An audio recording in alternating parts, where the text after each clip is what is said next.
Kilala ang tatlong kapuso personality sa Gawad Pilipino Babae Ka Awards. Na timing ngayon, National Women's Month.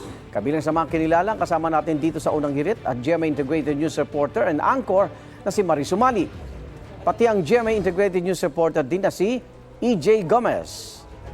At Sparkle actress at Encantadia Chronicle Sangre star Glyza De Castro.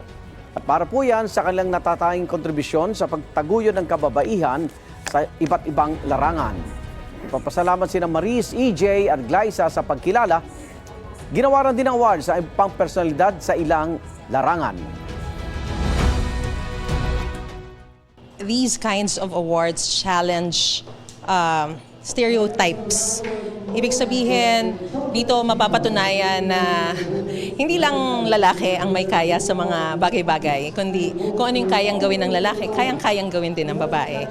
This serves also a challenge for me na ipagpatuloy yung mga responsibilidad and obligations namin bilang isang tapat at marangal na journalist. Isa itong paalala sa akin na patuloy kong pagbutihan, patuloy kong pag-isipan ng mga ginagawa ko, hindi lang sa larangan ng pag-aarte, kundi sa mga advokasya ko, sa mga projects na pinipili ko.